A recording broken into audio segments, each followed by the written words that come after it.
하나님의 말씀 119편 41절부터 48절의 말씀 함께 읽는 시간 갖겠습니다. 합독하시겠습니다. 여호와여, 주의 말씀대로 주의 인자하심과 주의 구원을 내게 임하게 하소서. 그리하시면 내가 나를 비방하는 자들에게 대답할 말이 있사오니 내가 주의 말씀을 의지함이니이다. 진리의 말씀이 내 입에서 조금도 떠나지 말게 하소서. 내가 주의 규례를 바랐음이니이다. 내가 주의 율법을 항상 지키리이다. 영원히 지키리이다. 내가 주의 법도를 구하여 싸우니 자유롭게 걸어갈 것이오며 또 왕들 앞에서 주의 교훈들을 말할 때 수치를 당하지 아니하게 싸우며 나의 사랑하는 계명들을 스스로 즐거워하며 또 내가 사랑하는 주의 계명들을 향하여 내 손을 들고 주의 율례들을 작은 소리로 읊조리이다. 아멘. 이 구약 성경을 보면 욥기, 시편, 잠언, 전도서, 아가서 등이 있습니다. 그래서 이것을 분류할 때 구약 성경에서 성문서 또는 시가서 또는 지혜서라고 욥기, 시편, 잠언, 전도서, 아가서를 이렇게 분류하고 있습니다. 왜 이것을 이렇게 분류하느냐 하면 하나님의 백성들, 하나님의 나라 백성들이 이 땅 가운데서 어떠한 삶을 살아나가야 할지를 말씀하고 있기 때문에 이게 욥기나 시편이나 잠언이나 전도서가 아가서가 그것을 말씀하고 있기 때문에 이렇게 분류하고 있는 것입니다. 그래서 우리가 지금 이 시편 말씀의 119편을 지금 살펴보고 있는데요. 이 119편은 시편 19편과 함께 시편 가운데서도 율법시라고 말을 합니다. 그래서 하나님의 백성들이 율법을 지키며 사는 것이 곧 하나님의 뜻을 따라 사는 것이며 그렇게 사는 것이 복된 삶이며 참된 생명의 삶이기에 하나님의 나라 백성들이 하나님의 백성들이 율법을 지키며 살아가야 할 것을 말씀하고 있는 것입니다. 특히 우리가 지금 살펴보고 있는 119편 말씀은 히브리어 알파벳 22개 단어를 각각 8절씩 8절씩 구분하여서 모두 176절로 되어 있는데요. 하나님의 말씀에 대해서 그렇게 구분하여서 알파벳을 순서에 따라서 말씀하고 있습니다. 우리가 지금 40절까지 말씀을 살펴보았는데요. 오늘 41절부터 48절의 말씀은 히브리어 알파벳 6번째 단어인 와우라는 단어로 시작해서 하나님의 말씀인 그 율법에 대해서 계속해서 시인이 우리에게 가르쳐주고 있는 말씀입니다. 그래서 우리가 지금 오늘 말씀을 좀 살펴보겠는데요. 먼저 41절의 말씀을 보면 여호와여, 주의 말씀대로 주의 인자하심과 주의 공헌을 내게 임하게 하소서라고 시인이 지금 말씀하고 있는데요. 여기서 인자하심이라는 이 단어는 히브리어로 헤세드라는 단어입니다. 그래서 이 단어는 자비라는 그런 의미를 갖고 있는데요. 이는 하나님께서 자비하신 분이라는 것인데 이 자비라는 뜻, 하나님께서 단순히 괜찮은 분으로 사랑이 많고 인심이 후한 정도의 의미를 말씀하는 것이 아니라는 것입니다. 이 헤세드라는 단어는 하나님의 언약적 사랑을 표현하는 단어로 하나님은 하나님과 언약을 맺는 하나님의 백성들에게 베푸시는 하나님의 자비와 사랑을 지금 헤세드로 인자하심이라고 표현하고 있는 것입니다.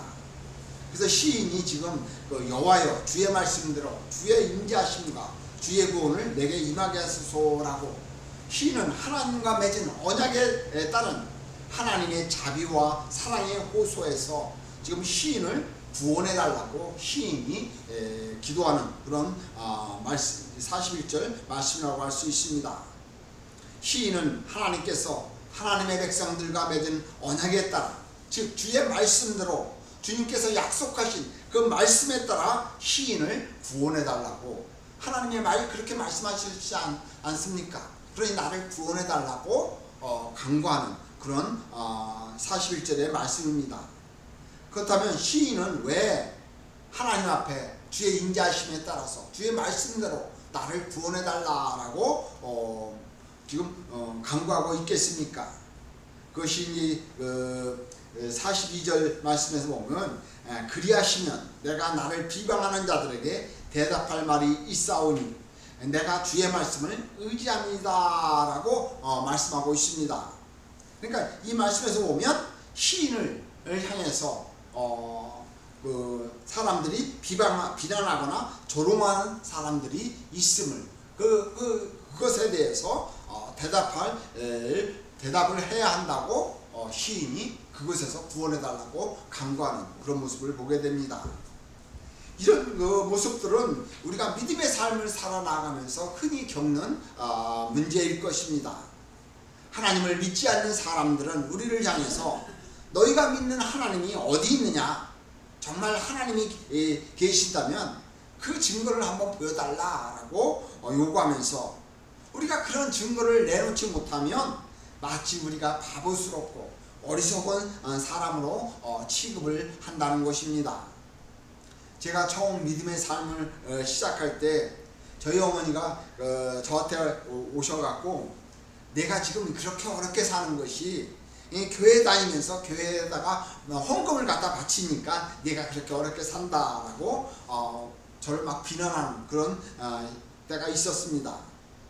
사실 이에 대해서 마땅히 대답할 말을 저는 찾지 못했습니다.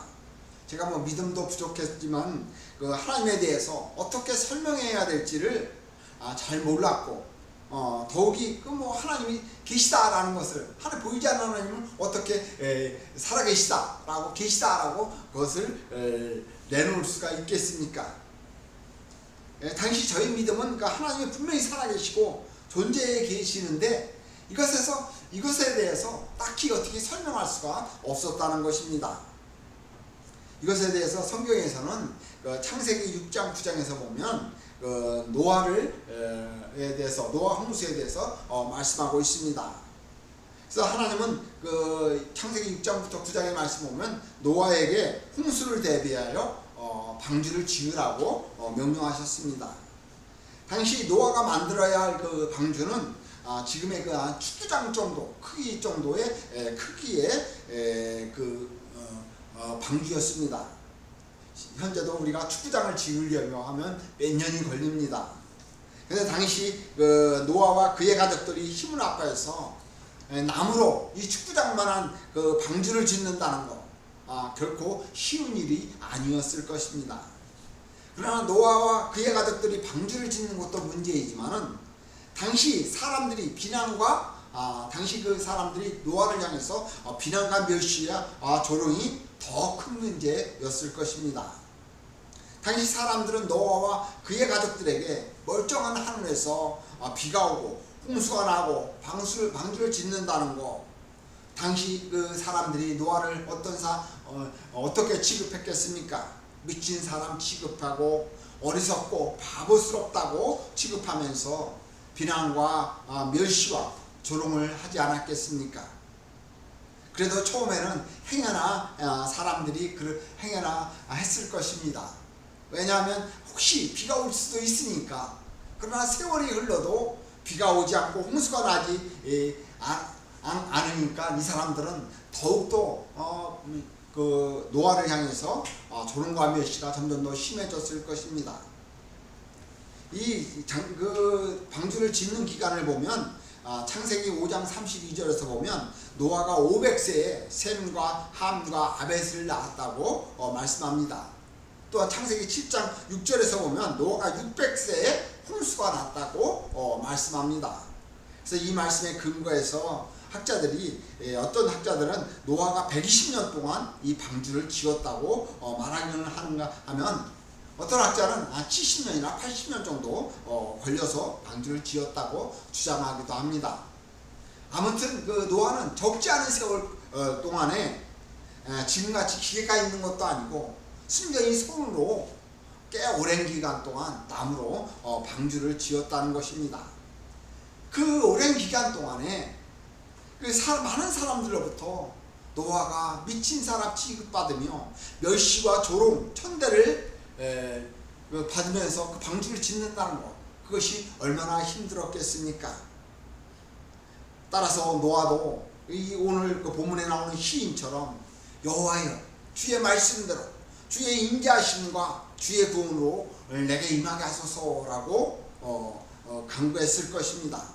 그러니까 하루속히 빨리 홍수가 나서 내가 이 방주를 짓는 것이 옳고 그래서 하나님이 살아계심이 나타나고 하나님의 존재하심을 나타내셔서 사람들이 나로 하여금 미친 사람 취급받고 멸시받고 조롱받는 가운데서 구원해달라고 그렇게 노아도 아마 간구하지 않았을까라고 우리가 추론할 수 있을 것입니다. 이는 우리가 사는 시대에서도 우리 주변 사람들로부터 이러한 멸시와 비난을 받는다면 우리 역시 이러한 기도를 해야 한다는 것입니다. 근데 문제는 하나님께서 우리가 이런 비난과 조롱 속에서 하나님이 즉각적으로 응답하신다면 얼마나 좋겠습니까? 그러나 하나님이 즉각적으로 응답하지 않고 침묵하시며 아무런 응답도 하지 않는 경우가 대부분일 것입니다. 왜 하나님께서는 이런 우리가 어려움 속에 있을 때 즉각적으로 응답하지 않으시겠습니까? 하나님이 우리에게 기도에 즉각적으로 응답하신다면 우리를 멸시하고 비난하고 조롱하는 그런 사람들에게 멋진 그런 대답이 될 텐데 하나님은 그렇게 응답하지 않는다는 것입니다. 언젠가 제가 초창기 목회 생활을 시작할 때 그 당시에 독일과 한국이 월드컵 경기를 예선전을 치른 적이 있습니다. 그래서 우리 대한민국 사람들이라면 모두가 한국이 독일을 이기고 16강에 진출하는 것이 바라는 마음이었을 것입니다. 그때 제가 목회자 모임에 갔었는데요. 어느 목사님이 이런 말을 했습니다. 우리가 기도를 많이 하면 그래 우리가 하나님께서 우리를 도와주셔서 우리가 독일을 이겨서 우리가 16강에 진출할 것이다 라고 말하는 그런 말을 들었는데요. 정말 그 말을 듣고 제가 너무나 기가 막혀갖고 말이 안 나왔는데요. 한번 생각해 보십시오. 만약 하나님이 우리가 그런 기도를 우리가 들어준다면 독일 사람들도 하나님 앞에 기도하지 않겠습니까? 그러면 독일 사람의 기도를 들어주겠습니까? 한국 사람의 기도를 하나님이 들어주시겠습니까? 그 목사님의 말처럼 우리가 기도를 많이 하니까 우리의 나라의 기도를 들어주시겠습니까? 만약 우리가 믿는 하나님이 이런 하나님이라고 생각한다면 정말 하나님을 이 복음에 대해서 너무나 모르는 거예요. 하나님의 주권에 대해서 복음의 진리에 대해서도 잘 알지 못하는 거예요. 하나님은 세상을 창조하시고 세상에 대한 주권을 가지고 섭리해 가시는 분. 우리가 오후에 성경 공부를 하다 보듯이 하나님은 하나님의 나라를 이루기 위해서 우리를 구원하시고 우리를 붙들고 가고 계시는 거예요. 물론 우리가 세상을 살아나가면서 우리의 삶 속에서 작은 일들, 소소한 일들, 그런 일들을 겪을 때 우리의 힘으로 해결할 수 없는 그런 문제들을 만나기도 할 때 우리가 하나님 앞에 기도하고 응답받는 경우도 있어요. 하지만 우리가 알아야 할 것은 하나님께서 우리를 구원하시고 궁극적으로는 계획은 하나님의 나라를 이루는 거예요. 그래서 그 하나님의 나라를 이루기 위해서 우리의 삶 속에서 일어나는 그런 우리의 힘으로 소소한 일과 우리의 힘으로 해결할 수 없는 그런 일들에 대해서 응답하시는 것은 우리에게 믿음을 주시기 위해서, 확신을 주시기 위해서 그리한 것이. 그래서 우리가 그 하나님의 나라에 거룩한 백성으로서 거룩한 삶을 살아나가기 위해서 이런 기도를 응답해 주시는 거예요. 물론 이런 일들이 있어서 기적적인 일들도 포함될 것이에요. 따라서 하나님께서 축구 경기를 이기고 지는 거에 관심을 갖고 우리가 기도를 많이 한다 하면 들어주실 것이라고 생각하는 거 얼마나 어리석은 생각이겠습니까? 참으로 바보스럽고 어리석게 그지없는 하나님의 복음에 대한 무지에 대한 것을 드러낸 것이라고 볼 수 있어요. 우리가 잘 알다시피 축구 경기는 실력이 좋은 팀이 이기는 것입니다. 그 전에 대표 선수들 인터뷰하다 보면 우리가 이번에 반드시 이긴다. 이분은 얼마든지 이길 수 있죠. 근데 실력이 딸리면 지는 거예요. 어떤 특별한 경우도 있을 것이에요. 실력이 좀 떨어지는 팀이 이기는 경우도 있지만은 매번 그런 것은 결코 아닌 것이 우리 그리스도인들의 믿음, 어떤 요행을 바라는 그런 믿음이 아니라 하나님의 말씀에 근거를 두고 하나님이 언약하신 말씀을 이루어질 것을 바라보는 그런 믿음이 되어야 한다는 것이.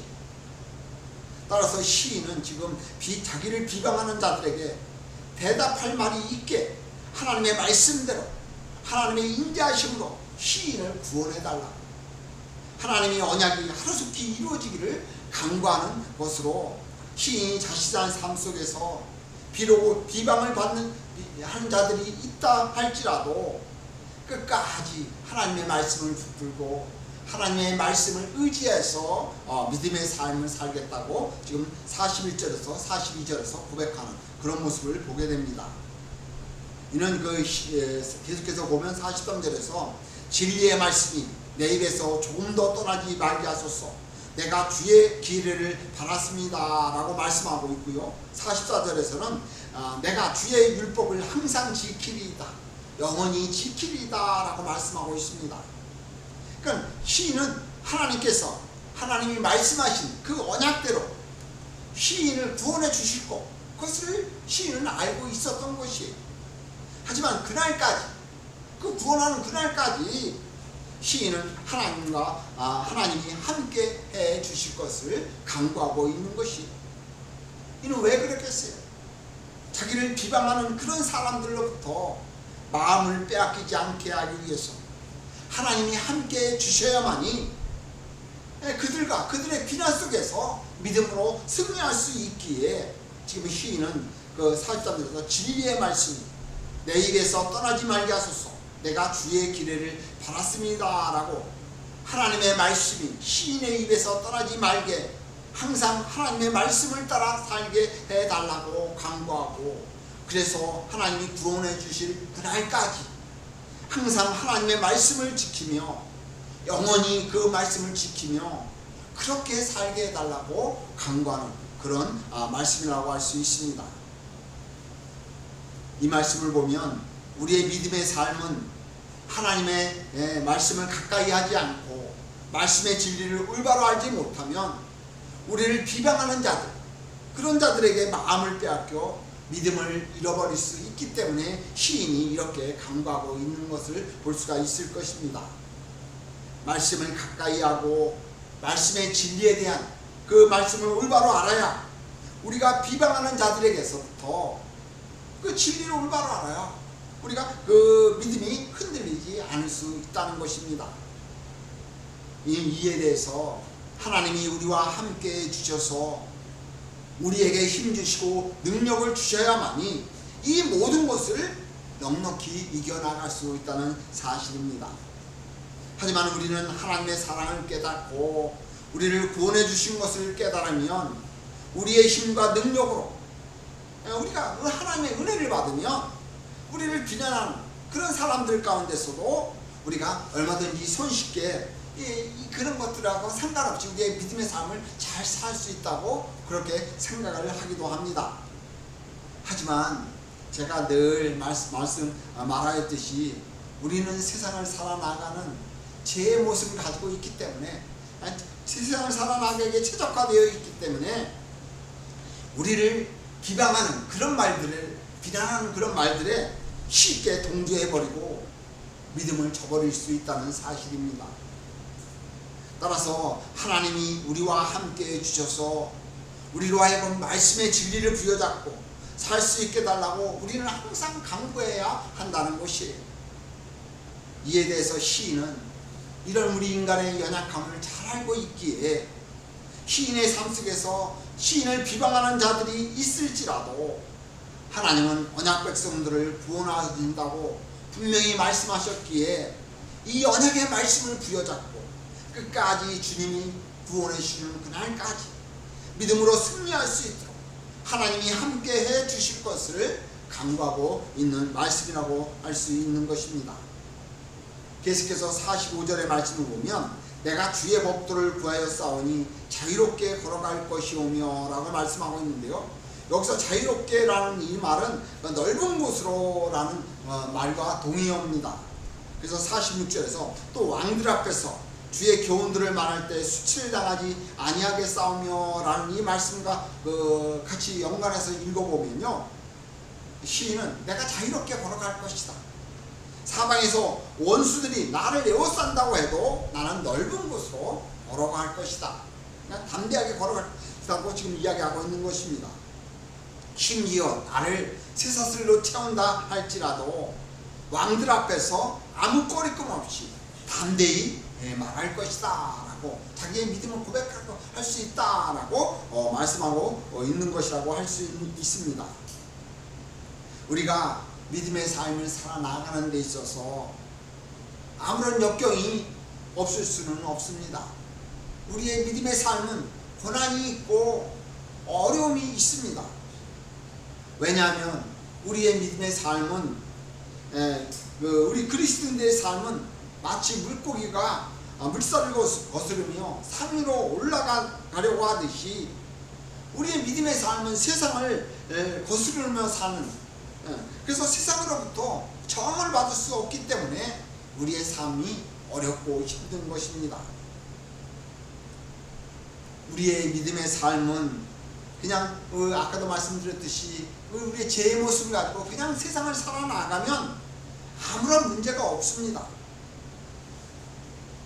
그저 세상과 적당히 타협하면서 그저 세상에게 유연하게 살아가면 갈등할 필요도 없고 고민할 필요도 없고 우리 마음으로 스트레스 받을 이 필요도 없습니다. 하지만 그런 세상에서 하나님의 말씀을 따라 살고자 한다면 내 욕심을 내려놓아야 하고 나의 유익을 내려놓아야 하고 때로는 손해를 보기도 해야 하는 것이 우리 그리스도인들의 삶인 것이에요. 문제는 우리가 그리하지 못하기 때문에 그러한 세상 가운데서 어려움과 고난을 겪는 것이에요.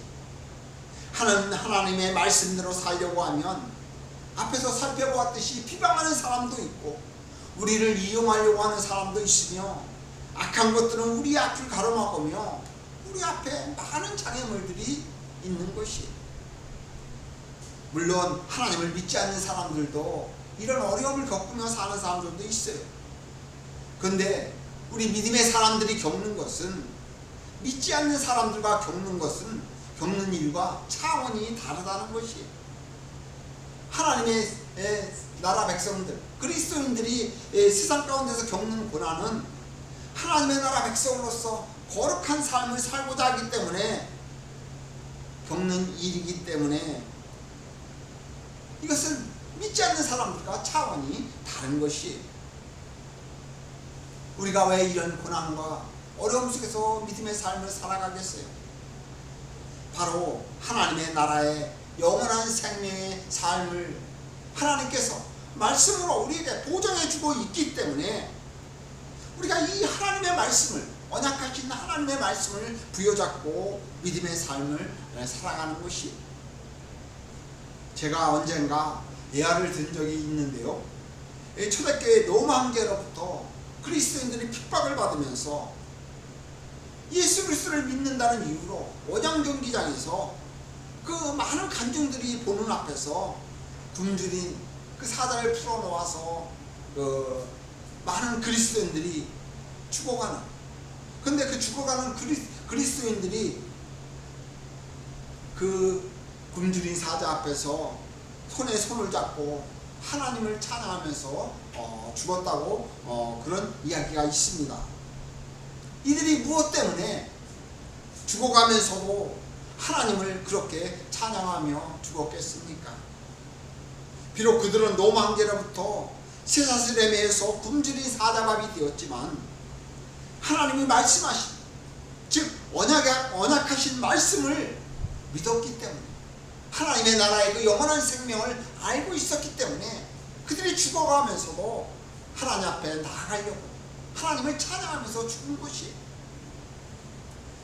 그런데 당시 원형경기장 간구성에 앉아있던 수많은 간증들 가운데 모두가 다 그리하지는 않았을지라도 이 죽어가면서까지라도 하나님을 찬양하는 그 그리스도인들을 보면서 자신들은 실제로 쇠사슬에 묶여있지 않고 그 그리스도인보다 자유로웠지만 오히려 쇠사슬에 묶여 사자발이 되고 그리스도인들이 자유와 승리를 누리고 있다는 사실을 깨달았다는 거예요.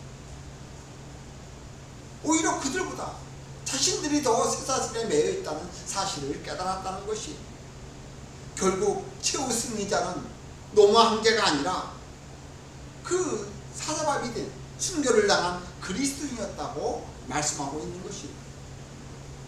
믿음의 길에는 지름길이 존재하지 않아요. 오직 하나님이 약속하신 말씀, 하나님의 언약의 말씀을 부여잡고 그 우리의 삶 가운데 핍박과 고난을 이겨나가는 것이 참된 믿음의 삶인 것이에요. 이에 시인은 47절의 말씀에서 보면 내가 사랑하는 주의 계명들을 스스로 즐거워했다라고 말씀하고 있어요. 하나님의 말씀을 사랑하며 즐거워한다, 기뻐한다 라고 말씀하고 있고요. 48절에서는 또 내가 사랑하는 주의 계명들을 향하여 내 손을 들고 주의 율례들을 작은 소리로 읊조리다 라고 지금 말씀하고 있는데요. 읊조린다 라는 것은 묵상한다는 그런 말인데요. 그래서 하나님의 말씀을 사랑하여 손을 들고 하나님의 말씀을 묵상한다고 시인이 고백하는 그런 모습을 보게 됩니다. 시인은 자신이 처한 상황과 상관없이 하나님의 말씀을 사랑하고 하나님의 말씀으로 기뻐하며 즐거워하며 살아겠다고 말씀하는 모습을 보게 됩니다. 왜 시인이 자신의 처지와 상관없이 하나님의 말씀을 사랑하고 하나님의 말씀으로 기뻐하며 즐거워한다고 말씀하겠습니까? 이는 시인이 하나님에 대한 믿음의 확신을 지금 표현하고 있는 것입니다. 따라서 이 시대를 살아나가는 우리 모두가 이런 믿음의 확신을 가지고 이 시대를 살아나가야 할 것이에요. 그런데 우리가 살아나가는 삶의 환경은 어떻습니까? 우리가 처한 삶의 환경이 너무나 열악하지 않습니까? 그런데 만약 우리가 처한 환경이 우리의 그 살아나가는 삶 가운데 이것이 전부라고 생각한다면 우리가 참으로 불쌍한 사람들이라고 할 수 있을 것입니다. 세상 사람들로부터 비난과 멸시, 천대와 조롱을 당하고 세상으로부터 많은 불이익을 받는 우리 그리스도인들의 삶이 이 땅에서 하는 삶이 전부라고 생각한다면 얼마나 비참하고 불쌍한 삶인가 하는 것입니다. 하지만 우리가 무엇을 바라보고 믿음의 삶을 살아나가고 있습니까? 바로 영원한 하나님의 나라의 삶이 아닙니까? 그렇다면 비록 우리의 삶의 환경이 열악하고 힘들고 어려운 삶을 살아간다고 할지라도 우리는 믿음을 견지해 나가면서 하나님의 나라의 영원한 생명의 삶을 소망하며 살아야 되지 않겠습니까? 문제는 우리가 하나님의 말씀을 사랑하며 기뻐하며 즐거워하는 그런 삶을 살지 못한다는 것입니다. 왜 그리합니까? 우리가 왜 하나님의 말씀을 사랑하며 왜 하나님의 말씀으로 인하여 기뻐하고 즐거운 삶을 살아가지 못합니까? 이는 지난주에 우리가 말씀에 살펴보았듯이 탐욕 그리고 우리가 헛된 것을 바라보기 때문인 것입니다. 이는 우리의 제된 모습을 내려놓고 우리가 진정 하나님의 말씀을 사랑하지 못하고 하나님의 말씀으로 기뻐하며 즐거워하지 못하기 때문에 그런 우리가 세상 가운데서 어려운 삶을 살아나가는 것입니다. 이에 시인은 지금 48절의 말씀을 보면 하나님의 말씀을 향하여 손을 든다고 표현하고 있습니다. 이 손을 든다는 것이 무슨 뜻입니까? 바로 항복한다는 그런 의미인 것입니다. 이것은 하나님의 말씀에 내 모든 것을 내려놓고 모든 것을 하나님께 맡긴다라는 그런 의미인 것입니다. 따라서 시인은 모든 것을 하나님 앞에 내려놓고 하나님께 맡기고 하나님의 말씀을 의지하며 살겠다는 고백인 것입니다. 그리고 나아가서 하나님의 말씀을 자신의 삶 가운데서 늘 읊조리면서 늘 묵상하면서 살겠다고 또한 말씀하는 그런 모습을 보게 됩니다. 왜 이런 믿음의 삶을 우리가 살아나가야겠습니까? 우리 역시 하나님 앞에 손을 든다는 것, 우리의 모든 것을 내려놓아야 한다는 것입니다. 왜 우리가 이런 삶을 살아야 하겠습니까? 바로 하나님의 말씀이 우리의 생명이 되고 우리의 삶이 되고 우리의 모든 것이 되기 때문인 것입니다. 이는 예수님께서 요한복음 14장 6절의 말씀을 보면 내가 곧 길이요 진리요 생명이라 라고 예수님이 말씀하셨는데요, 하나님의 말씀만이 복음의 진리이고, 또한 요한복음 8장 31절에서는 진리를 알지니 진리가 너희를 자유롭게 하리라 라고, 하나님의 말씀의 진리가 우리의 삶을 자유롭게 하고 우리의 영혼을 자유롭게 하고 우리의 영원한 생명이 되신다는 그런 말씀으로, 그러하기 때문에 이 말씀을 시인은 늘 묵상하며 살겠다고 고백하고 있는 것입니다. 우리에게 이러한 믿음이 있습니까? 하나님의 말씀이 우리의 삶의 진리가 되고 하나님의 말씀이 우리의 생명이 되고 우리의 삶을 자유롭게 하고 우리의 영혼을 자유롭게 하고 있습니까? 하나님의 말씀만이 우리의 삶의 모든 것이 되고 그런 믿음을 가지고 우리가 믿음의 삶을 살아가고 있습니까? 시인은 41절에서 주의 인자하심, 즉 주의 말씀으로 언약해 주셨다는 하나님의 말씀에 대한 믿음의 확신을 갖고 사람들이 비난하는 그 고난 가운데서 하나님의 말씀을 부여잡고 영적인 자유함을 누리면서 영원한 하나님의 나라를 소망하며 믿음의 삶을 살았던 것으로 볼 수가 있는 것입니다. 이러한 믿음의 삶을 살아나가는 자에 대해서 사도 바울은 로마서 8장 35절에서 이렇게 말씀합니다. 누가 우리를 그리스도의 사랑에서 끊으리요? 환난이나 공고나 박해나 기근이나 적신이나 위험이나 칼이라 라고, 그 누구도 믿음의 삶을 하나님이 언약해 주시는 그 말씀을 부여잡고 믿음의 삶을 살아나간다면 그 하나님의 사랑에서 그 누구도 끊을 수 없다고 사도 바울이 말씀하고 있는 것입니다. 여기서 사도 바울이 말씀하시도 비록 환난이나 공고나 박해나 기근이나 적신, 이건 빈곤을 가리키고 있는데요, 빈곤이나 위험이나 칼, 이 전쟁 가운데서도 아무리 어려운 환경 가운데 있을지라도 하나님께서 그 누구도 하나님의 사랑에서 끊을 수 없다고 말씀하는 그런 모습을 보게 됩니다. 그러니까 우리가 아무리 어려운 처제 가운데 있다 할지라도 하나님은 언제나 우리를 붙드시고 우리를 지켜주신다고 말씀하고 있는 것이, 또한 그 히브리서 13장 6절의 말씀을 보면 그러므로 우리가 담대히 말하되 주는 나를 돕는 이시니 내가 무서워하지 아니하겠노라. 사람이 내게 어찌하리요 하노라 라고, 우리가 세상 가운데서 아무리 많은 사람들이 비난할지라도 이런 어려움 속에서도 담대하게 믿음의 삶을 살아나갈 수 있는 것은 하나님께서 우리를 도우시기 때문에, 여기서 히브리어 기자는 주는 나를 돕는 자라고 표현하고 있습니다. 하나님은 우리를 도우시기 때문에 우리가 세상을 무서워하지 아니하고 비난과 멸시를 천대 가운데서도 두려워하지 아니하고 그 세상 사람들이 어찌한다 할지라도 우리는 담대히 믿음으로 살아나갈 수 있다고 고백하고 있는 것입니다. 이렇게 오늘 41절부터 48절에서 시인은 이 믿음의 삶, 하나님이 언약하신 그 말씀을 부여잡고 세상을 이겨나가겠다, 그 하나님의 말씀을 늘 묵상하며 살겠다고 고백하는 모습을 보게 됩니다.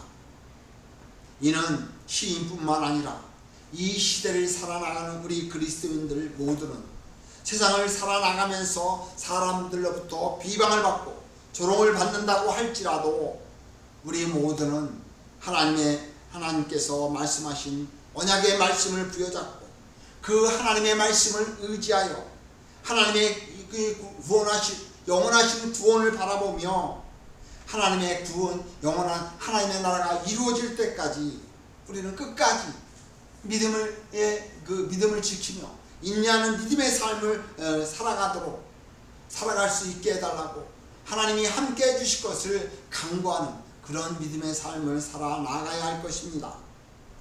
이는 우리가 이 악하고 어두운 세상 가운데서 하나님의 말씀을 부여잡아야만이 세상을 이겨나갈 수 있기 때문에 오직 하나님이 언약해 주신 말씀의 근거로 부여잡고 하나님의 나라 그 영원한 생명을 소망하며 주님이 다시 오시는 그날까지 하나님의 말씀 가운데서 자유롭게 영적인 자유함을 누리며 하나님의 말씀으로 기뻐하며 하나님의 말씀으로 감사하며 그 하나님의 말씀을 사랑하고 하나님의 말씀을 묵상하는 삶을 살아나가는 것이 우리의 그리스도인들의 삶의 과제라고 할 수 있는 것입니다. 이런 믿음의 삶을 살아나가는 것이 참된 믿음의 삶이고 또한 참된 생명의 삶임을 깊이 깨닫고 이러한 믿음의 삶을 살아나가는 우리 모두가 되시기를 예수님의 이름으로 간절히 축원을 드리겠습니다. 기도하겠습니다.